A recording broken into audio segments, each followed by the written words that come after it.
Agora vamos conversar com ela, que é minha querida, todas as quintas-feiras ela está aqui, ou às terças, né? Quintas-feiras, acho que a gente teve excepcionalmente uma terça-feira por conta de agenda, mas quintas-feiras. É sempre as quintas, né? Aqui.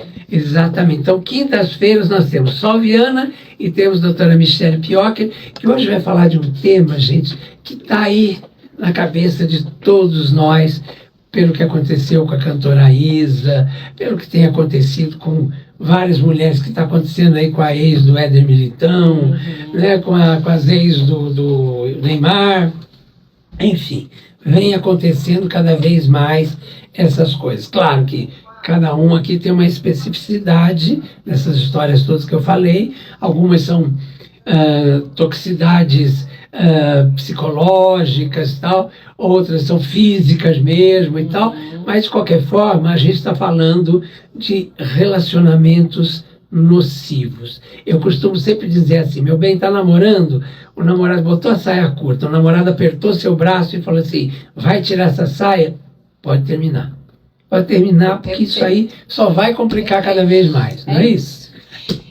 Muito bom estar aqui, ainda que o assunto seja bem denso, é sempre muito leve estar com você, então obrigado. Adoro. E acho que é um assunto, Leão, que a gente tem obrigação de trazer à luz da consciência das pessoas, porque tem uma parte disso que é muito interessante. A maior parte das pessoas que vivem um relacionamento tóxico não se dão conta de que estão vivendo um relacionamento tóxico. É verdade. Elas estão tão envolvidas naquilo que elas são incapazes de perceber os primeiros sinais. E às vezes elas permanecem muito tempo dentro da relação sem notar em que ponto elas realmente estão. Elas estão meio que à deriva ali num mar aberto, suscetíveis a todo tipo de ataque, mas não se dão conta. Elas ficam justificando o motivo de permanecerem nesse tipo de relação. E normalmente é assim, se você aponta a questão, aí você ganha um inimigo, né? Porque a pessoa fica achando que você tá com inveja, que você está querendo atrapalhar o relacionamento. Até porque a pessoa que vive um relacionamento tóxico tem que se lembrar que ela é vítima de alguém com articulações e manipulações. Então, esse manipulador, esse articulador, ele faz uma espécie de lavagem cerebral, porque ele manipula a pessoa para que ela esteja sob o comando apenas dele ou dela. Então, não é diferente de qualquer tipo de relação que te isole do restante do mundo, né? A gente fala muito de relacionamento tóxico porque foi um termo que ganhou a visibilidade, os holofotes, mas existem várias searas de relacionamentos que não são legais. E inclusive você tocou num ponto maravilhoso. A gente tende a associar o relacionamento tóxico à violência física, né, predominantemente, mas não é só a violência física que categoriza esse tipo de relacionamento. A gente tem aí violência parental, violência familiar, que é diferente da violência parental. Violência parental é quando aquele parente que não sabe absolutamente nada da tua vida se sente no direito de apontar os melhores nortes para você. E a violência familiar é aquela violência de pessoas que estão no nosso cerne mais íntimo. Às vezes mãe, pai, avós, tios, padrinhos, madrinhas, enfim. Tem a violência espiritual, que é aquela violência em que você vive um relacionamento extremamente nocivo, mas as pessoas te fazem acreditar que abrir mão dele vai te levar para o inferno. Então é um tipo de violência também. Tem a violência emocional e psicológica, que te coloca num patamar de é o único relacionamento que eu tenho, a única pessoa capaz de me entender, de me aceitar com os meus defeitos, e se eu abrir mão disso, quem serei eu nesse mundo? Então a gente tem várias searas de relacionamentos tóxicos. Mas o que é um relacionamento tóxico? Para as pessoas já começarem a entender direitinho do que a gente está falando. Relacionamento tóxico é todo aquele relacionamento que te coloca num déficit emocional. É a pessoa que te coloca numa negatividade profunda no seu dia a dia, na sua rotina, mas que compromete não só o seu tempo atual, pior de tudo, compromete os seus resultados futuros, porque você fica sem senso de propósito. Você acha que tudo que você tinha para viver foi vivido, e que, portanto, o que te resta é permanecer nisso até que algo, um milagre, aconteça para te tirar dessa situação. Dito isso, eu gosto sempre de apontar para as pessoas o motivo daquilo que elas estão vivenciando, porque sem a consciência do que elas vivem, é impossível fazer uma mudança efetiva. A gente fica, Leão, só passeando na superfície de uma possível mudança que a gente está a fim de fazer, mas sem entender o porquê que a gente está ali, a gente não consegue a ferramenta necessária para mudar. Então vamos entender por que é que uma pessoa se coloca num relacionamento tóxico. Primeira coisa de tudo, nosso cérebro tem uma performance de sobrevivência.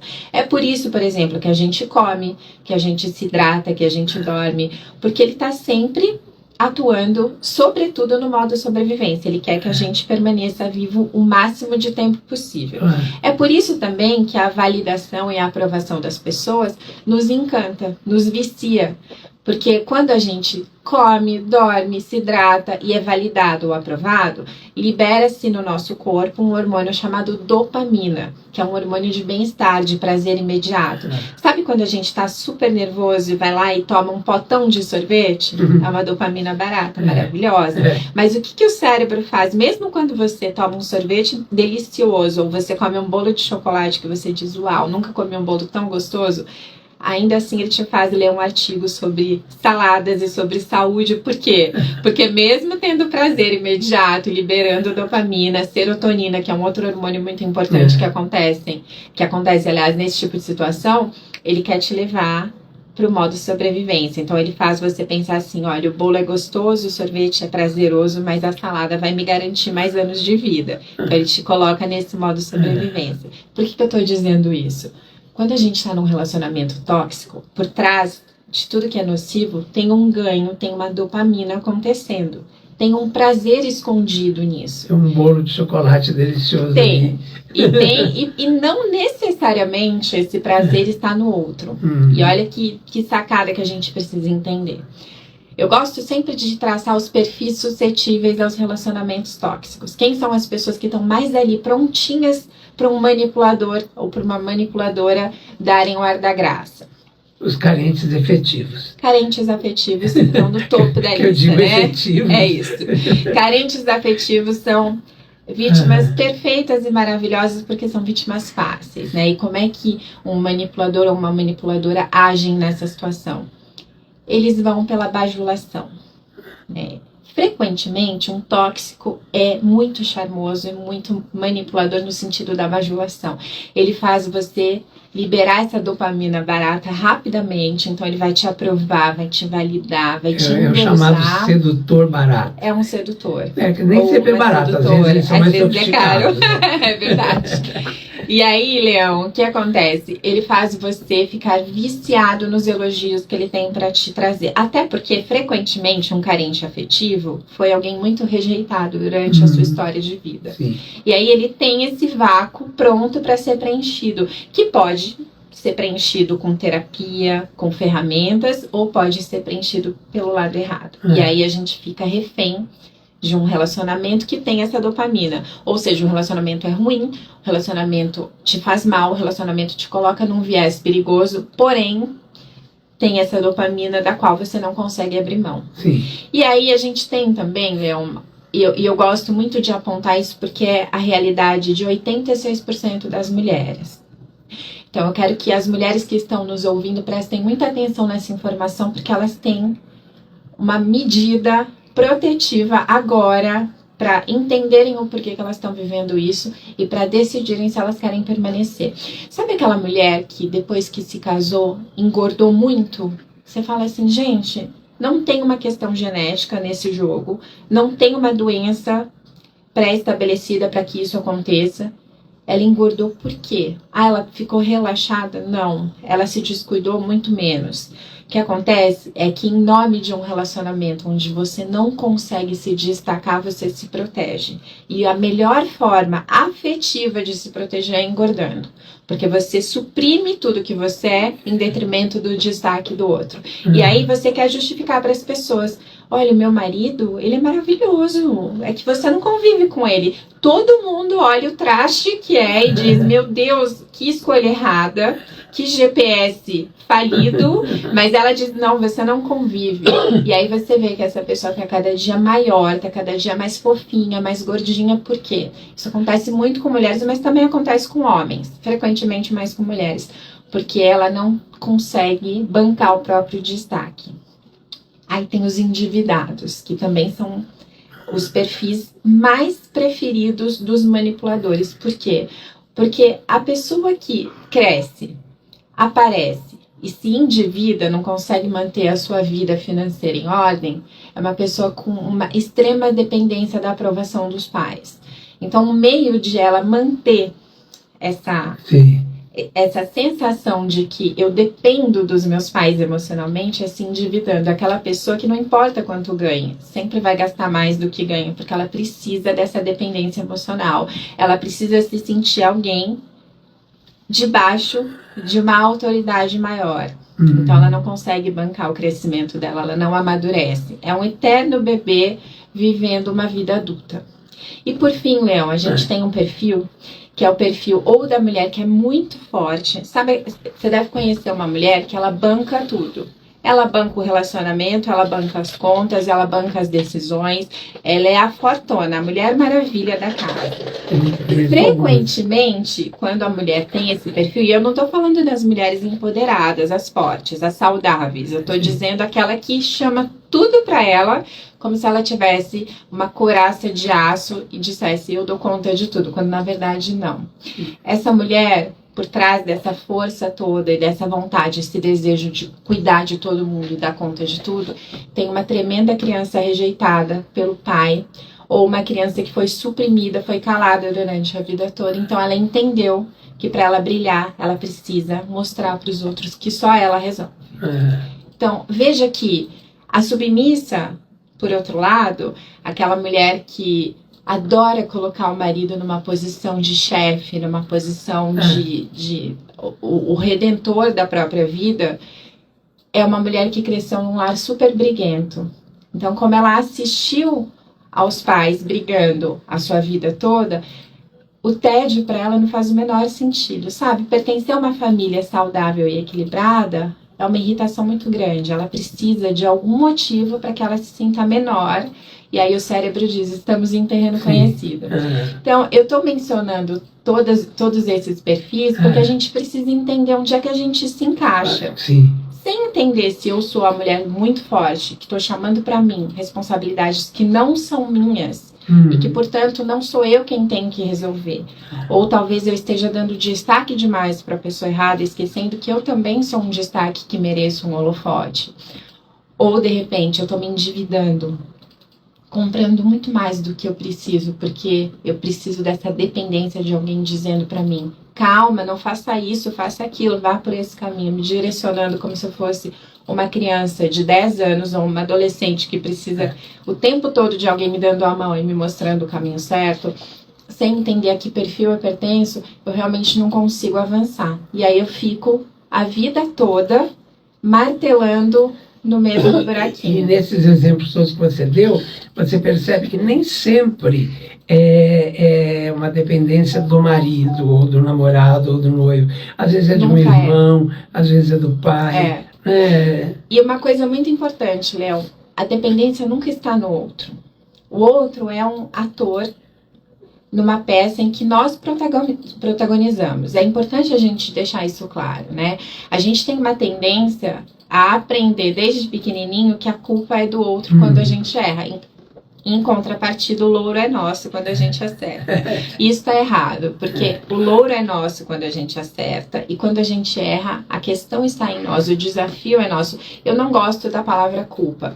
Acho que a palavra culpa, ela nos leva para uma desotimização daquilo que a gente pode fazer. Eu acho que a palavra culpa nos coloca numa posição muito baixa vibracionalmente. É como se a gente estivesse devendo algo. Enquanto que a palavra desafio, tem um desafio, sou responsável por ele, te coloca numa posição madura. Olha, eu criei isso, e se eu criei, eu posso descriar. Então a responsabilidade está em mim. Dito isso, é muito importante a gente apontar as diretrizes. Que tipo de situação ou que tipo de ferramenta eu posso usar para me livrar, né? E onde é que eu detecto exatamente um comportamento que me faça acordar e dizer, puxa, eu tô vivendo isso. Primeira coisa, comportamentos. Tem 3 comportamentos que estão no topo de relacionamentos tóxicos. Primeira coisa em relacionamentos tóxicos é que não há diálogo. As pessoas que vivem esse tipo de relação, Leão, estão estão repletas de assuntos por dizer. Sabe quando você tá uma panela de pressão porque você não consegue colocar para fora aquilo que não te faz feliz? E você fica na ilusão de vou deixar a poeira baixar um pouco e aí eu vou dizer, e você nunca diz. Tem uma analogia que eu gosto muito que diz que um prego, para ficar enterrado num buraco, precisa de muitas marteladas. Uma martelada não enterra um prego num buraco que ele foi feito para ficar enterrado. Então, uma relação, ela não se torna nociva, tóxica ou simplesmente derrotada numa única martelada. Agora, você concorda que se a gente começar do comecinho dizendo, não gostei disso, achei que não precisava, tendo diálogos adultos, maduros, e que não firam o outro, acho isso muito importante de se dizer. A gente não precisa o tempo todo adotar uma posição de gladiadora e dizer, olha, você, não, diga com maturidade, acho que ontem você pegou um pouco pesado, o que você pensa sobre isso?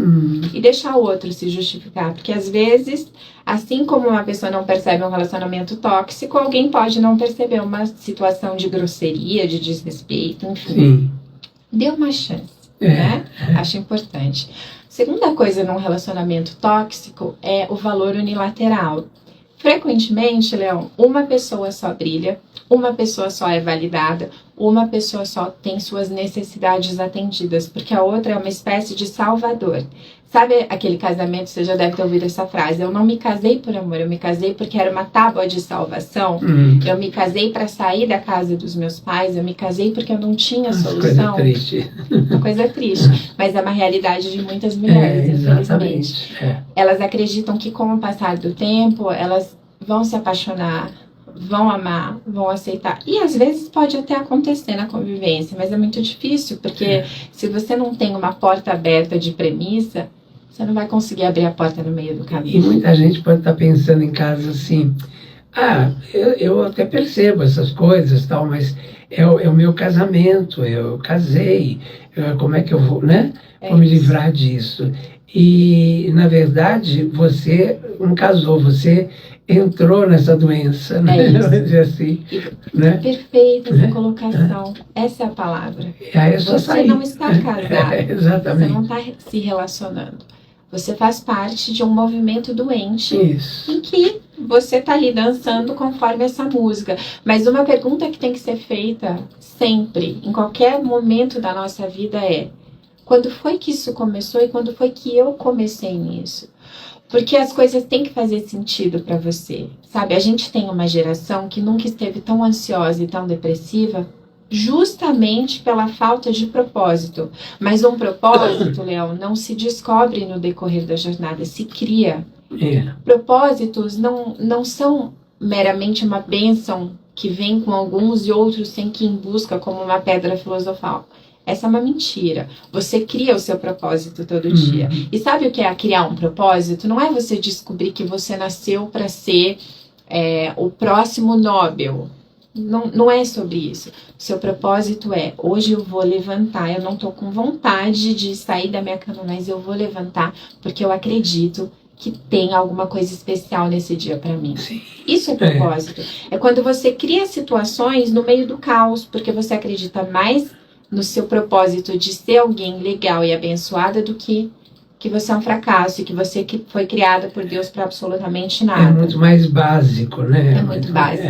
A gente tem uma tendência a olhar para as coisas como se elas precisassem ser imperiais, né? Aristotélicas, como se elas precisassem ser muito acima de uma média que a gente julga muito pouco pra gente. Mas lembrem-se que todas as pessoas que chegaram no topo começaram com um passo. A gente não chega no alto de uma escada sem subir todos os degraus, a menos que a gente crie asas. E até é possível no meio do caminho você bolar uma estratégia de salto, mas nunca no começo do caminho. No começo do caminho é muito natural para todo mundo. O sobrenatural acontece da metade para o fim. Não do começo para a metade. Do começo da metade é você com você, e é você acreditando em você, é você declarando sobre você. Porque antes de qualquer crença, Leão, e agora eu vou falar como psicanalista, como ser humano e também como alguém muito espiritual. Eu sou muito conectada com Deus. Eu acredito muito que aquilo que eu penso a meu respeito, mentalmente, espiritualmente, sobrenatural e naturalmente, é muito importante para os resultados que eu vou atingir. É a base mesmo. É a base. Se eu não tenho condição de declarar que eu sou um ser humano especial e que eu fui criada para um propósito único, que eu vou criar condições para o meu propósito todos os dias, eu realmente posso ter todas as ferramentas e todas as chances de performar muito bem, mas sempre vai dar errado. E eu sempre vou voltar para casa 1 do jogo da vida. Como eu quero que todas as mulheres que estão nos ouvindo, todas as pessoas que nos ouvem, saltem, não andem, porque às vezes o importante é apostar no salto, não só no passo. Eu quero dizer para você que está nos ouvindo, para você que está aí, que conectou com alguma dessas informações e disse, puxa, meu relacionamento não é legal, eu percebi. Apostem em 3 coisas. Primeira, acreditem que vocês são mais do que esse relacionamento, porque o que prende uma mulher, especialmente uma mulher, a um relacionamento tóxico é a dependência financeira ou é a dependência emocional de achar que ela é, tudo que ela é está condensado no relacionamento. Não, você tem muito mais. Busque uma rede de apoio, que seja uma pessoa que vai te dizer, a gente está junto nisso. Se você der um próximo passo, eu vou te dar a mão para te ajudar. Até porque eu vejo casos em que as mulheres falam assim, eu sou dependente financeiramente dele, e o cara é falido. Pois é, faz todo sentido. E a pessoa... Mas ela acredita tanto, pois é. O quanto as pessoas misturam a realidade com verdades absolutas que só acontecem dentro da mente delas, né, Léo? O quanto um cérebro que vive na sobrevivência ensina as pessoas que o pouco é suficiente. E o quanto, quando a gente começa a desatar essas amarras, quando a gente se dá a chance, o benefício da dúvida, você não precisa tomar uma decisão definitiva agora, só se dê ao benefício da dúvida. Pensa assim, se eu não estiver nesse relacionamento, o que pode acontecer? Essa é uma ótima pergunta. Como é que é? Se eu não estiver mais nesse relacionamento, o que pode acontecer? Isso é fundamental. Não é fundamental? E uma coisa que eu estava pensando aqui enquanto a gente falava, quando a gente sempre fala sempre relacionamentos tóxicos ou até relacionamentos bons entre homens e mulheres. Mas hoje, cada vez mais, com as novas famílias, com os novos relacionamentos, a gente vê que isso não tem nada a ver com sexo, né? Não é gênero, né? Não é uma questão. Não tem nada a ver. São mulheres com mulheres que estão se maltratando. Às vezes uma está na dependência da outra, estão se maltratando. São homens com homens que estão se maltratando, né? E aí, quando é tóxico, acaba ficando tóxico também para os dois lados. Eu concordo. Né? Porque, claro, você fala assim, é um relacionamento tóxico. Aquela pessoa está me fazendo mal. Mas você também acaba fazendo mal para ela, porque ela deve estar odiando estar com você. Exato. Né? E acaba se mantendo ali também, né? Às vezes. Essa pessoa, ainda que ela seja mais manipuladora ou seja mais articulada, ela tem questões também. Porque uma pessoa saudável não se permite ficar muito tempo numa situação em que ela não tenha o saudável da vida. E o saudável da vida não significa a perfeição. Tem muito paciente que me pergunta assim, é possível ser feliz para sempre, Michele? Eu digo só não é possível ser feliz o tempo todo. Para sempre sim. Para sempre sim. Porque a gente pode ser feliz daqui a 10 anos, daqui a 20 anos, daqui a 30 anos. Quantos anos você tiver, você pode ser feliz. Então é possível ser feliz para sempre. Mas o tempo todo não. Porque nós oscilamos. Então o relacionamento saudável, ele oscila. Tem dias chatos e aliás, o que valoriza, eu acho que o relacionamento é justamente isso. É isso. É a gente sentir os extremos, né? Inclusive, Léo, a involuntariedade de um relacionamento é muito importante. Porque quando você está numa situação de sedução, de conquista, isso não significa que precisa ser lá no comecinho da relação. Isso pode acontecer a qualquer momento. Quando você não tem certeza das coisas, essa dopamina e essa serotonina aparecem com mais frequência. É por isso que a gente vicia em pessoas que são mais misteriosas, pessoas que não estão ali tão disponíveis numa prateleira pra gente o tempo todo, né? Então, uma dica também, muitas vezes uma terapia de casal é muito efetiva por isso, porque ela vai te colocar numa situação de olhar mais pra você e menos pro outro. Uma questão que a gente precisa falar, porque precisa ficar claro também pra quem tá nos ouvindo, Leon, é que Ficar reclamando, depreciando e apontando outra pessoa é zero efetivo, tá? Lógico que você tem que pôr pra fora, desabafar, porque é tremendamente produtivo você ter um colo quentinho pra cair numa situação dessa. Sim. Agora, fazer disso um hábito de todo dia, não tô feliz, essa pessoa é isso ou aquilo, e responsabilizar a pessoa por aquilo que só você pode ser responsável, é contraprodutivo. O que você tem que fazer? Você tem sim que desabafar, mas você tem que usar a sua boca na direção do seu sonho. Sim. Então, se o seu sonho é ser feliz com essa pessoa porque tem amor, comece dizendo, eu mereço, foca em você. A gente não consegue ensinar as pessoas a fazerem essa direção de convergência para si mesmas, porque elas foram ensinadas tanto a olhar para fora, buscar fora, a enriquecer, a conquistar, a comprar imóveis, enfim, a olhar para a vida do outro, que fica muito difícil. Então, faça esse exercício, nem que seja 1 minuto por dia. Eu mereço ser feliz, eu mereço ser bem tratada, eu mereço ser bem tratado, eu mereço ter o melhor, eu mereço me conectar a pessoas legais, eu mereço dar muita risada. Coisas simples, mas que você tem que ensinar o seu cérebro sobre o seu merecimento, porque tem uma coisa nos relacionamentos tóxicos, e essa é a base fundamental. Toda pessoa que vive um relacionamento doente tem um senso de não merecimento tremendo. Sim. Tanto a vítima quanto o agressor. Né? Então a gente precisa olhar para o nosso senso de merecimento. Como é que você está hoje? O que você acha que você merece de verdade? Você e seu travesseiro, não você e o Instagram, você e o Facebook, você e sua rede social, porque ali a gente merece o melhor da vida, o máximo. Eu quero saber você com você. Quando a gente tem noção do nosso senso de merecimento, muita coisa se encaixa. Então, um exercício para você fazer até a minha volta. 15 dias de puro exercício para melhorar seu relacionamento ou definitivamente dar um salto para uma vida muito melhor. Porque tem uma coisa, Leão, muitos dos nossos sonhos estão escondidos na decisão que a gente não toma. Uma decisão muda todo o jogo. Se você não é do tipo muito corajosa, muito corajoso, que gosta de colocar ponto final, coloca uma vírgula então, já é um bom começo. Vamos começar com essa vírgula. A partir de hoje, você colocou uma vírgula ali. Meu relacionamento está horroroso. Vírgula. A partir de hoje, vou cuidar de mim.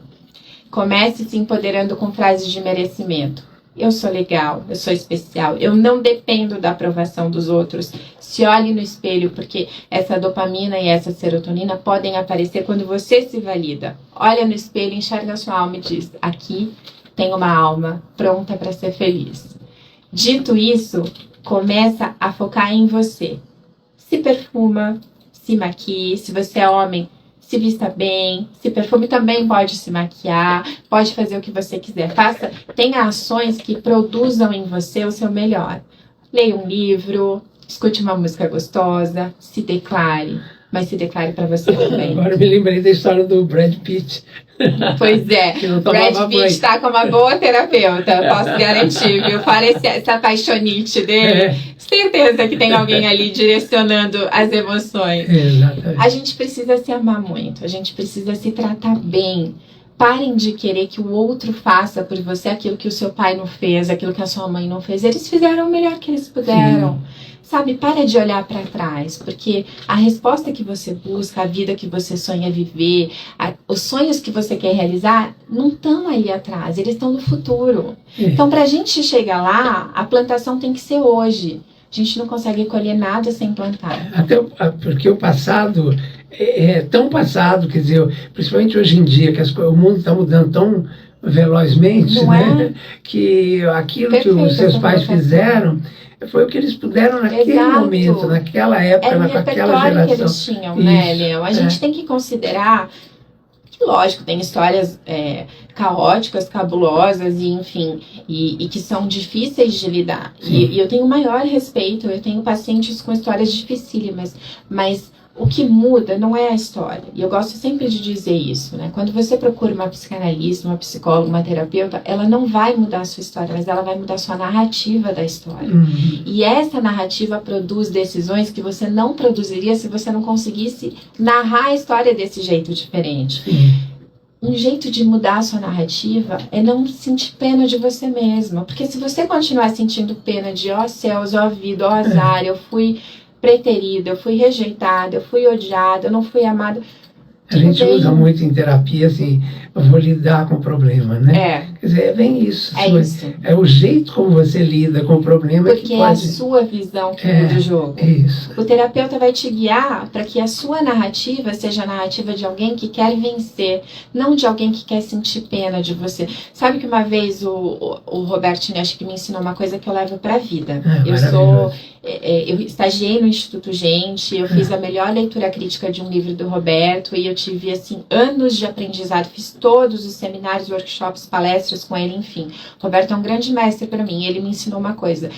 O Arthur era pequenininho, o Arthur tinha 6 anos e ele falou para mim, quando o Arthur for um adolescente, e eu estava nessa época grávida da Caterine, e ele disse, quando o Caterine for adolescente, eu quero que você tenha uma lição em mente que vai salvar muitas situações da sua vida como mãe. Você sempre que tiver frente a um dilema em que você perceba que eles estão começando a se seduzirem pela ideia de sentirem pena de si próprios, isso na adolescência é muito forte. Você vai chamá-los, vai preparar um chocolate quente bem gostoso, vai colocá-los na sua frente, olhá-los, vai dizer, eu amo você, você é importante, você foi desejado, vai fazer toda a validação, e aí você vai olhar no fundo dos olhos dele e dizer, dos dois, vai dizer assim, olha, eu sei que você tem muito tempo para ser feliz, e eu também. Então, eu quero poupar essa conversa para que o nosso tempo se estenda mais. Eu quero fazer uma pergunta. Você quer que a mamãe sinta pena de você ou que a mamãe se orgulhe de você? Porque as duas coisas eu não consigo sentir ao mesmo tempo. E essa é uma frase que eu levo para a vida, porque eu acho extremamente importante. E essa é uma frase que você pode perguntar para você. Você pode dizer assim, ó, Maria, você quer que eu sinta pena de você ou que eu sinta orgulho? Porque as duas coisas ao mesmo tempo eu não consigo.